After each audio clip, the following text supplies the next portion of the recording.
you everyone for being here today, for all the presentations. There's a lot of learning in here for all of us. So sincerely appreciate you all being here today. I think we can move into the Q&A section. We have some questions already coming in on the chat, but there were some others that we had already had to ask you all. So this one is for Gary. Why is solubility so important to preparatory purifications? Generally speaking, when you're working with the jobs that are below a kilo, the loading capacity of the column is not the issue. What the injection volume is, you're limited to a certain amount of volume, which of course is related to the dead volume of the column. So since you've got a maximum amount of liquid you can inject, the more you can put into that amount of liquid, the better off you are. And if you try to use solvents that are not the same as the eluent, you can get into precipitation problems, and the column can collect a lot of precipitates on the inlet frit, and eventually the pressure goes up and the job goes down. Solubility is one of the most important parameters in my personal experience. Cool. Thank you very much for that. The second one is for Ed. What chiral stationary phases are currently available on superficially porous particles? Yeah, thanks. Well, in the presentation, I mentioned that the only phase that we currently have available on superficially porous particles, the only chiral stationary phase that we have, is the Welco phase. And that's the small Perkle type phase that is available in two absolute configurations. So it's available in RR and it's available in SS, and that gives you the ability to swap the position of enantiomers as they're eluting. Another company called AZYP, that's AZIP, that was started by a gentleman, a professor at the University of Texas, Arlington, Dan Armstrong. He has a number of phases on superficially porous particles.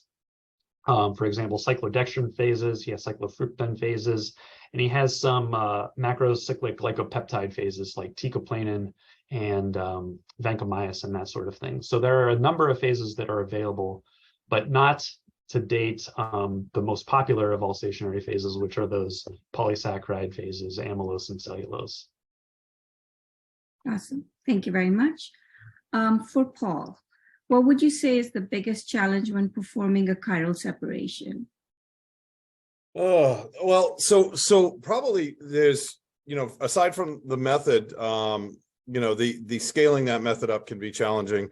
There are a lot of variables that come in, and when you factor in SFC, you have to include, as Gary mentioned, solubility becomes a problem, but there's also pressure.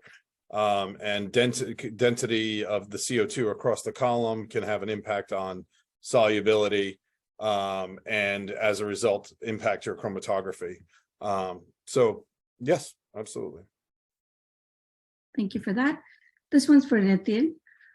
It seems that your service's focus is to guide the customers in identifying which chiral resolution method or combination of methods will be best to use. How do you decide which method you use?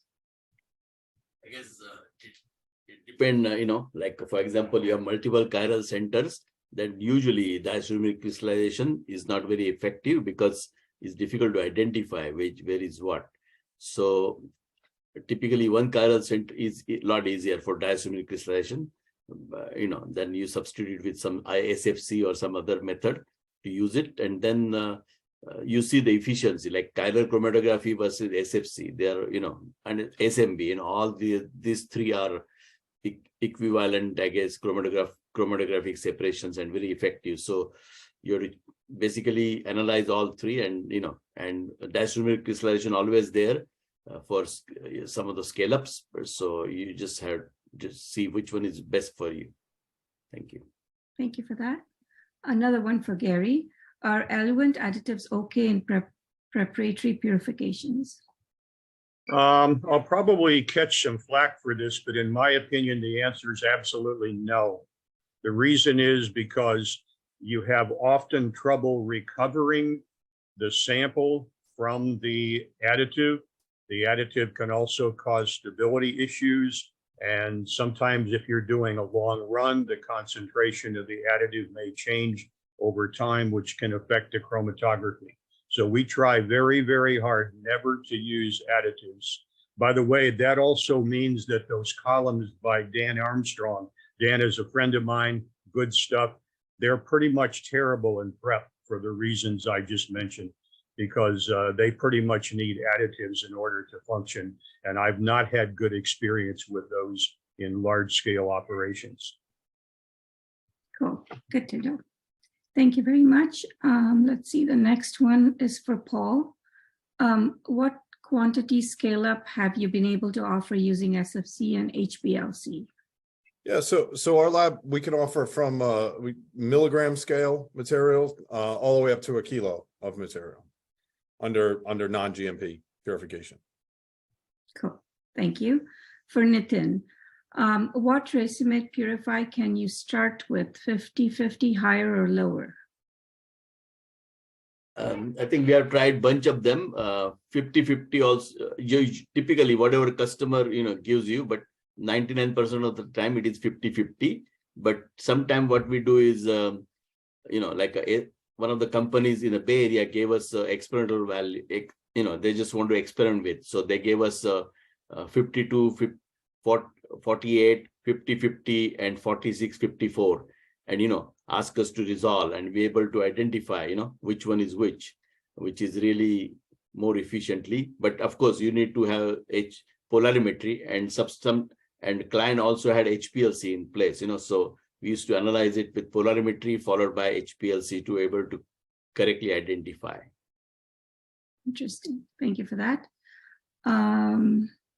Let's see, I think if we ask this for Ed, are there any limitations on the type of racemate your columns can handle?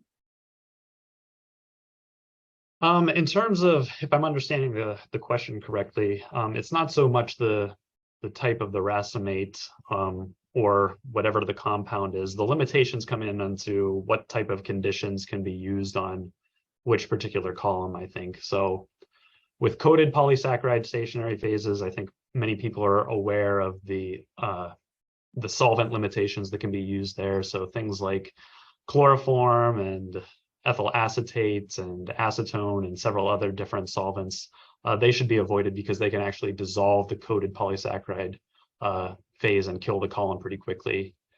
That is somewhat alleviated by the use of, or the introduction of, immobilized polysaccharide phases.